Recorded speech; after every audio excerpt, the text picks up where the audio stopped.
안녕하세요. SPI 고병기 편집장입니다. 위클리 글로벌 마켓 업데이트 소식 전해드리도록 하겠습니다. 네, 오늘은 이 코리빙 관련 얘기를 좀 해보려고 하는데요. 한국에서도 이 코리빙이란 단어가 상당히 익숙해졌습니다. 코리빙은 뭐 일종의 이제 임대주택과 호텔이 약간 결합된 그런 형태의 상품이고 하이브리드 형태의 상품이죠. 이 코리빙이 상당히 이제 주목을 많이 받고 있고 실제로 오퍼레이터도 많이 생겼고 또 최근에는 이제 상업용 부동산 시장에서도 코리빙을 신규 투자 대상으로 이렇게 해보려는 곳들도 많이 늘어나고 있는데요.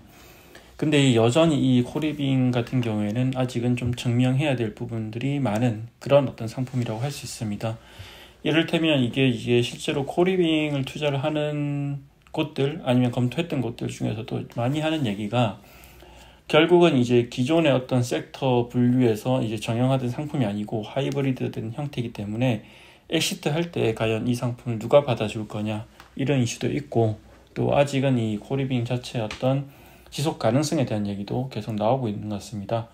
실제로 지금 한국의 코리빙 업체들도 재정적으로 보면 많은 어려움을 겪고 있는 상황이고요. 이런 가운데 좀 한국에서도 주목해 볼 만한 그런 뉴스가 이제 하나 나와서 한번 소개를 해드리려고 합니다.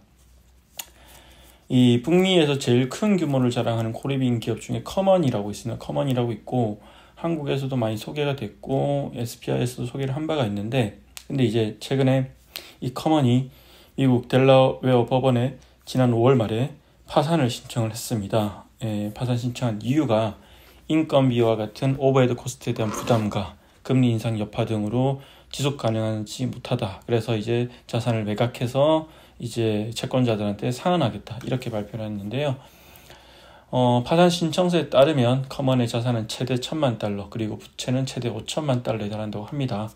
이 커먼의 히스토리를 간단하게 말씀드리면 2015년 이제 뉴욕에서 시작한 스타트업입니다. 그런 커먼은 이제 현재 12개 도시에서 5,200개의 유닛을 운영하고 있고 130명의 직원을 거느리고 있는데 하지만 이제 커먼 역시 이제 운영하면서 계속해서 뭔가 이제 운영상의 문제점들이 계속 지적되긴 했습니다.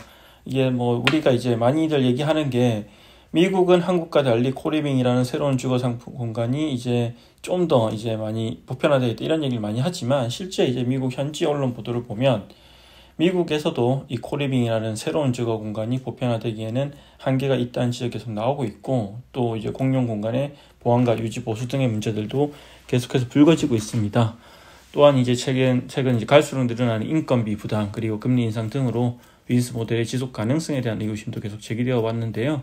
그래서 이제 커먼 같은 경우도 작년 초에 유럽과 아시아를 기반으로 하는 세계 최대의 코리빙 회사 헤비스로부터 인수가 되었지만 결국 이제 그간의 불거진 문제도 극복하지 못하고 이번에 이제 파산 신청을 하게 되었습니다.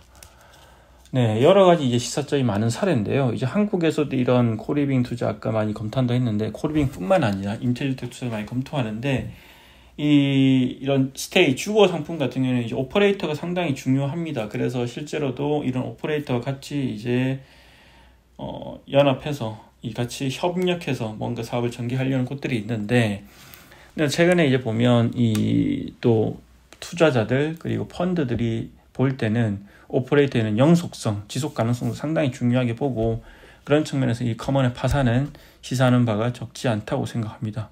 이상으로 위클리 글로벌 마켓 업데이트 소식 전해드렸습니다. 고맙습니다.